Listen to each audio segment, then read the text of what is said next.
మా సర్కార్ రాగానే తెలంగాణ తల్లి విగ్రహాలు తీసేస్తాం, అప్పట్లా మేము తయారు చేయించినే పక్కా పెడతామని బీఆర్ఎస్ పెద్దలు ఊకూకే అంటున్నమాట. ఇప్పుడు తెచ్చిన రూపం మంచిగా లేదు, పాతదే బాగుంది అంటాన్రు. అయితే ఇన్నొద్దులు సచివాలయం ముంగట మాత్రమే తెలంగాణ తల్లి అగబడేది. ఇక ఇప్పుడు ఏ కలెక్టర్ ఆఫీస్ కాడికి పోయినా ఆకిట్లనే ఉండి దీవెనార్తి పెడతదుల్లా.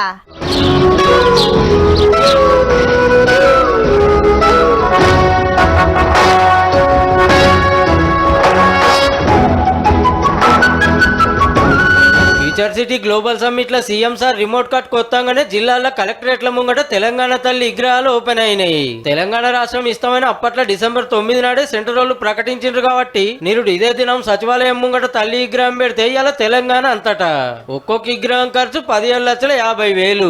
కింద దిమ్మ 6 అడుగులు, తల్లి 12 అడుగులు.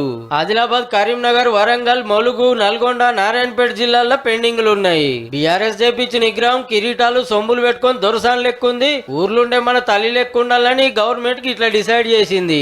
ఆకుపచ్చని చీర, నొసట బొట్టు, కాళ్ళ కడాలు, ముక్కు పుడక, మట్టి గాజులు, మెడల కంటె, గుండు పూసల హారం, చేతుల మక్కలు, జొన్న, సజ్జ కంకులు పట్టుకొని దీవెనార్తి పెడుతుంటది.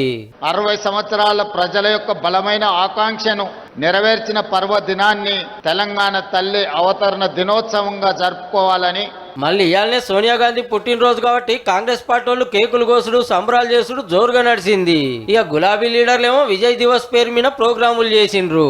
అప్పట్లో కేసీఆర్ సార్ దీక్ష చేసినాడు, ఏమైందో చెప్పిండు హరీష్ రావు సారు. బెడ్ మీద నుంచి దాదాపు 1.5 ఫీట్ ఎగురుతుంది. ఇట్లా దొరకబట్టి, ఇద్దరు కాళ్ళు దొరకబట్టి, ఇద్దరు చేతులు దొరకబట్టి, ఓ నడుము దొరకబడితే తప్ప బాడీ ఆగుతలేదు. అది ఇట్లా ఎగురుతుంది మంచం మీద. మనిషి మర్చిపోతున్నాడు, గుర్తుపట్టలేడు, కిడ్నీలు ఫెయిల్ అయిపోతాయని డాక్టర్లు వచ్చి రూమ్లో మాక్ క్లాస్ విక్తుండ్రు. హరీష్, నేను తెలంగాణ వచ్చేదాకా ఏం జావరా భయ్, నేను గట్టిగానే ఉన్నా, మీరు గట్టిగా కొట్లాడు.